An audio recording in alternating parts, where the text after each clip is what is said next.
Nestled in the heart of the Appalachian region, West Virginia is known for its beautiful natural resources and coal mining pride. But the Mountain State could soon be about to add a new title to their list of accolades, Best Vaccine Rollout. ABC's Martha Raddatz traveled to West Virginia to find out how this small state is turning out to be the little engine that could. It's what you don't see at this West Virginia Convention Center that is remarkable. No long lines. So I registered my husband on Monday, and we got the call yesterday. And the registering was very, very simple. No frustrated citizens. I feel great. Yeah, I've been looking forward to it.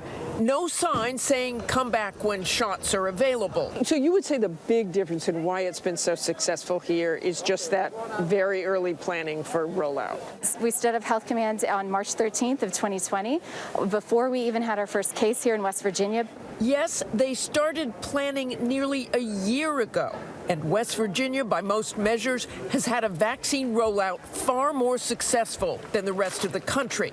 Dr. Sherry Young runs the local health department here in Charleston. We've tried to make this a process where there's one central location for the vaccinations, get as many people immunized as we can, and then we're going to redevelop our plan so that we can downsize and get into our smaller communities. The need for the vaccine in West Virginia is particularly urgent. The population here is among the oldest and most chronically ill in the nation.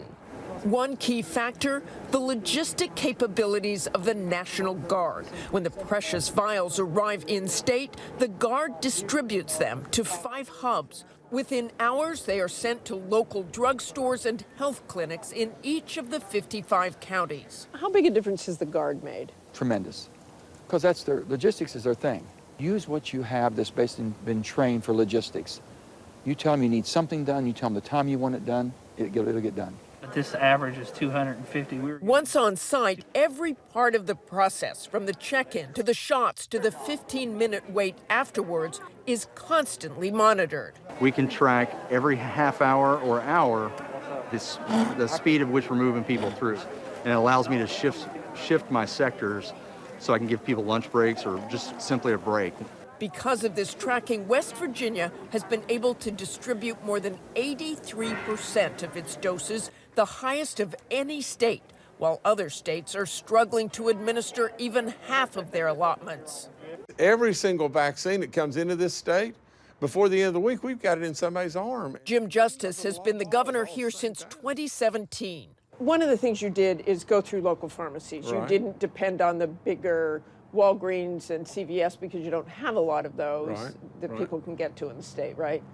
Yeah, thank goodness. And I don't mean that in a bad way, but we had to take the vaccines to the people rather than bring the people to the vaccine. And you know, so there's just been a lot of work, but it's just practical smarts. That's all there is to it. More than 250 mom and pop pharmacies scattered across the rural areas have been tasked, along with local health centers, to give out the doses. More than 200,000 first and second doses have been administered here. Almost 9% of the residents have gotten their first shot.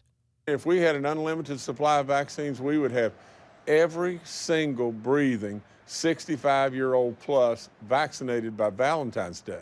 They'd be done. There's just one thing missing in this success story: more vaccine.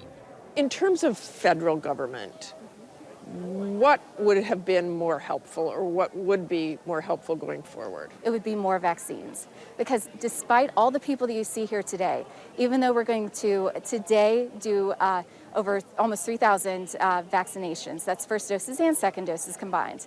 So many more people who really need to get that vaccine and want to get that vaccine. As for the rest of the country, often ridiculed West Virginia is happy to give out advice on this one. This operation could work anywhere because it could be upscaled and it could be downsized. What would you say to other governors in those states where this isn't working? What advice would you give them? Well, I'd say, for crying out loud, if it's not working, quit running the same play. I mean, you know, call us up on the phone and we'll tell you exactly what to do and exactly what to do tomorrow. I mean, this is not rocket science.